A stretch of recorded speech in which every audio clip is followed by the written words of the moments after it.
What's up everyone, and welcome back to my channel.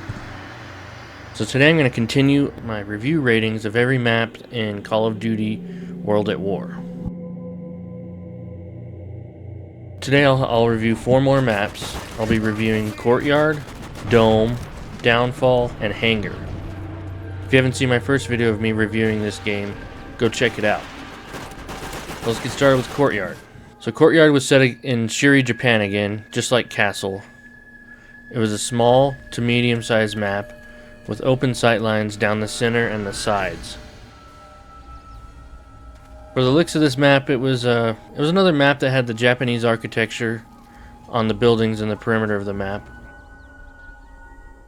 The center area had more Japanese-style statues and those Japanese-style arches. The outer perimeter of the map was mostly desert-looking.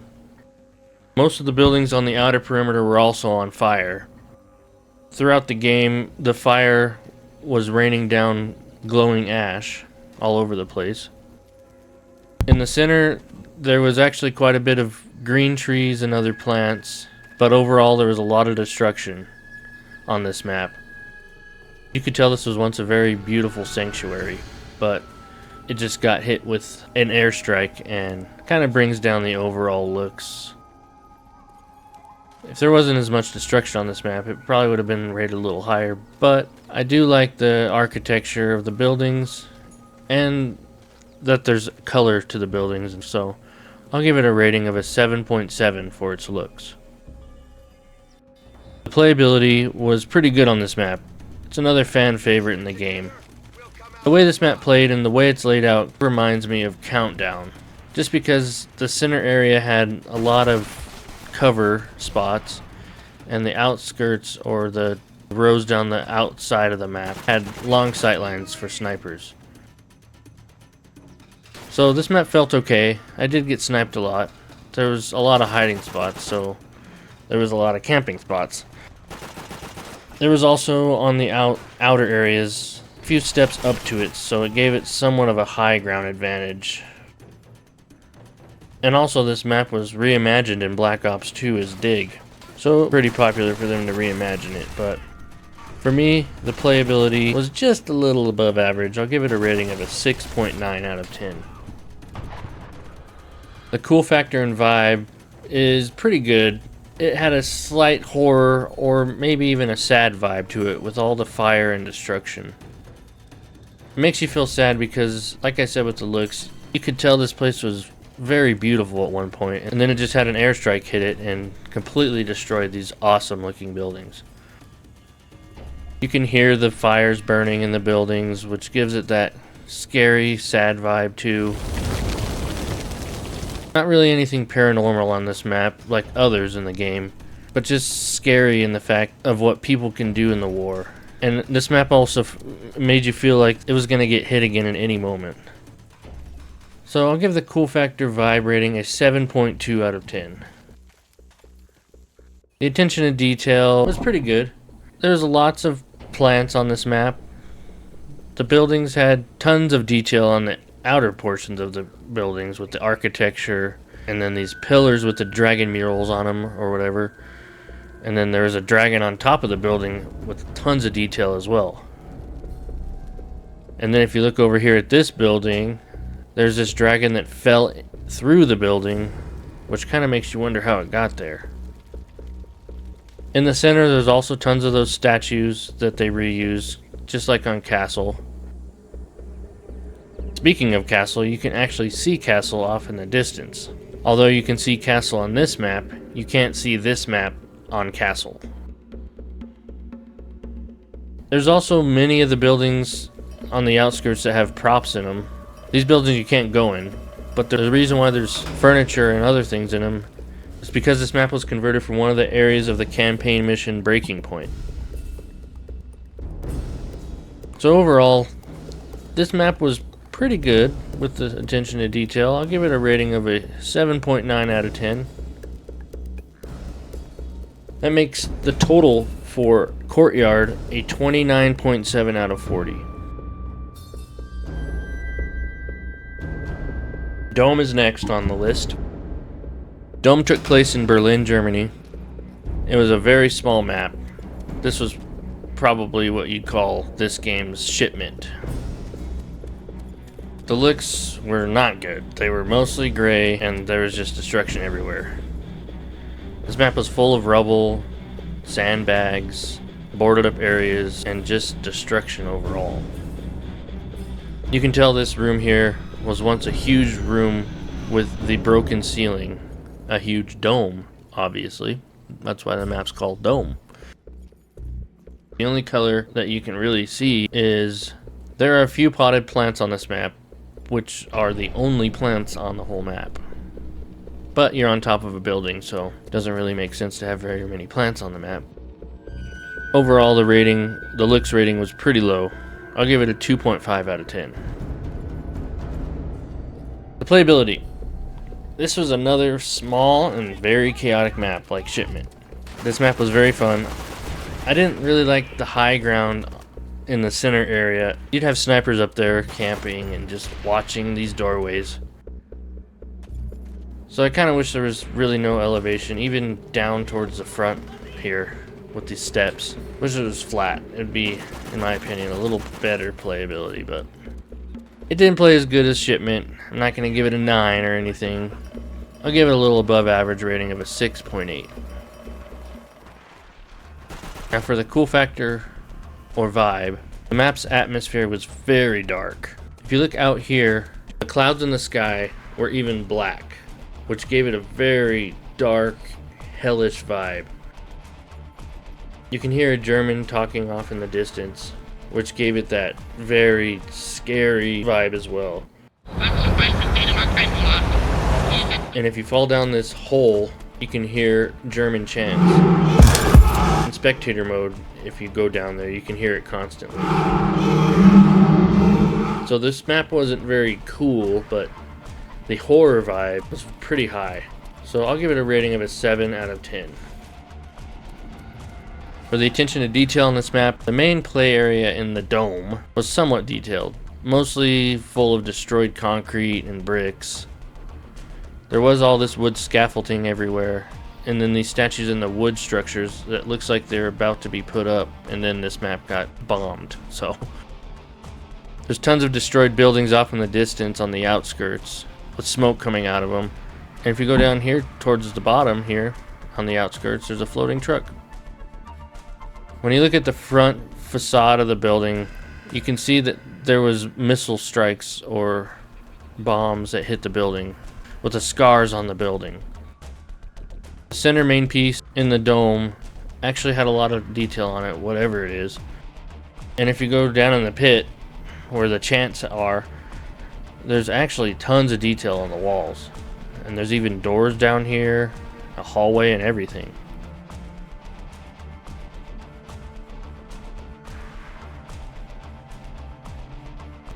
In the main dome area, the ceiling metal structure actually had a lot of detail to it. And the windows in this main dome were pretty detailed as well. There's also some posters on the wall throughout the map, which adds to the detail. And one more point I'd make for the detail, I'd say the lighting is pretty perfect on this map. It gave it that dark vibe, so that detail helped with the vibe of this map as well. So I'll give the rating a 7.7 out of 10. This makes Dome's total a 24 out of 40. Downfall is the next one on the list. It took place in Berlin, Germany again. It is a very large map with little cover. And this is actually the first map that had tanks on it. For the looks of this map, they're pretty horrible. Everything is destroyed. The buildings, I guess, on the outskirts had some style and architecture to them, but this map is pretty hideous looking, if you ask me. It's got the buildings on fire. It's just got the black burning wood everywhere. I don't know, it's not a very good looking map. It's probably one of the worst in the game. I'll give it a 1 out of 10. For the playability, it was also pretty horrendous. It's too big. Some people may or may not like the tanks, but it had tanks on it. There's too many hiding spots on the outskirts and even in the center, which made too many camping spots. It was very hard to see people, and even though you may not like the tanks, sometimes I would get in the tanks and use them because that's an easier way to get kills on this map. So I didn't like playing this map very much. Probably one of the lowest playabilities on this game. I'll give it a ranking of a 1.2 out of 10. Now for the cool factor or vibe rating of this map, there's nothing cool about this map at all. But the dark and evil vibe of this map was absolutely top notch. Just like Dome, it felt like death and just hell on Earth. Very well done. They did a very good job to get the dark vibe for this map. So while this map is not cool at all, they did nail the dark and evil vibe to it. I'll give it a ranking of a 7.2 out of 10. For the attention to detail, it's mostly rubble and destruction, as I said in the looks. The outskirts, the buildings had some detail with the architecture and stuff. The main building in the middle, the top was actually Dome, probably before it got the airstrike, but you can see it's more intact, but it's definitely Dome, same structure. And although you can see Dome on the top of the building in this map, much like Courtyard, you can't see downfall from Dome. There's also a bunch of creepy statues all around this map, one of them actually being the Angel of Grief. And also the buildings that you can actually go in that aren't as destroyed on the outskirts of the map. There's not much detail in them at all. This map is just destroyed. But there's some little details here and there. I'll give it a little below average ranking of a 4.2 out of 10. That gives Downfall's total a 13.6 out of 40. Hangar is next on the list. It took place in the Empire of Japan. It was a medium-sized map, and on Call of Duty Wiki, they also compare it to Vacant. Again, I don't know why. It doesn't remind me of Vacant at all, but that's what it says. For the looks, it has some green on it with the palm trees. It's a jungle setting, so it brought up the looks right there a little bit.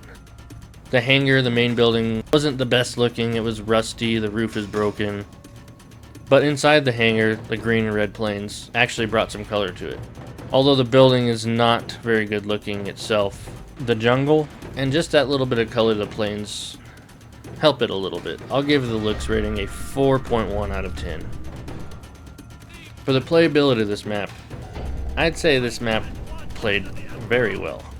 I like playing on this map. Although there was a lot of high ground and windows on this map, it felt pretty balanced to me. It was pretty fun.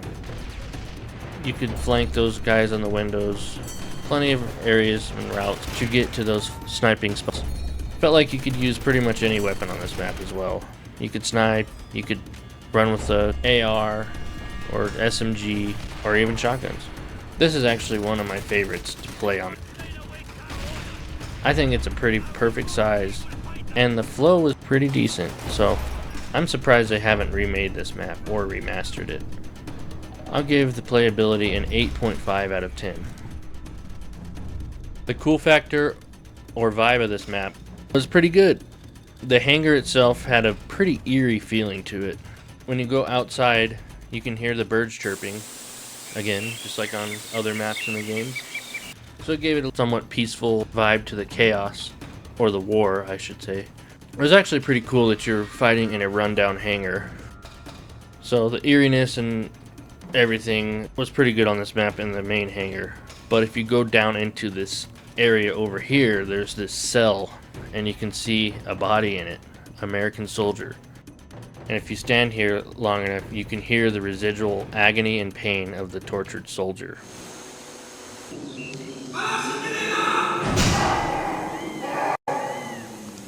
So it brings up the horror and scary vibe a lot for that. Not cool again, but it brings up that scary vibe. There's also a man periodically throughout the map shouting, you can hear in Japanese.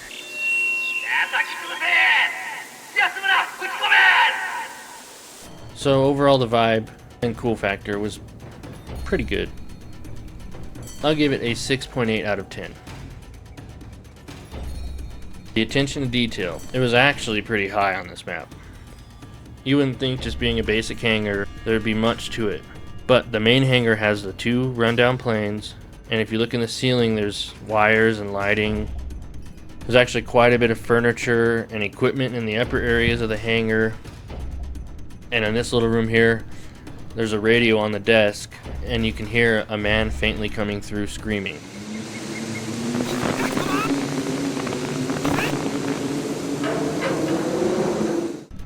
The planes in the hangar themselves didn't have much detail in the cockpits, just like on other maps in the game. But it's cool that they put the planes in there, even if there's not any detail in the cockpits. There's also a couple trucks in the hangar too, which adds to the detail. The building next to the hangar has sinks and equipment in it too. And when you walk outside the buildings, there's all kinds of stuff all around. There's bricks, trucks, barrels, trees, there's these gun turrets. So, pretty good detail on the outside of the buildings as well. The lighting was again very good on this map. This one in particular gives it that scary vibe, I think. And then if you go outside the map, you can see there's also 6 more planes. All these planes are actually A6M0s. One of them is actually floating in midair. Also outside the map, there's 3 more hangars. Nothing inside them, but they're there, and that's pretty cool that they added those details. You don't really see these planes on the outskirts or the hangars, but it's cool that they put those details in the map. Also throughout the buildings, there's a few posters here and there that are also reused, but this is what they translate to. I've been meaning to do this.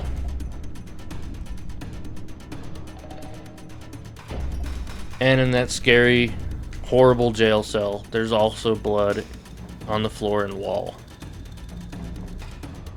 Overall, I'll give the attention to detail a rating of a 7.8 out of 10. That gives Hangar a total of 27.2 out of 40. And with that, that concludes part 2 of me reviewing every map in Call of Duty World at War. Thank you so much for sticking around. If you did, be sure to be on the lookout for part 3, which I'll have out as soon as I can, hopefully in a week. No promises. If you like what you saw, let me know. Be sure to subscribe so you can see when the next video comes up. But other than that, I'll catch you on the next one. Thanks for watching.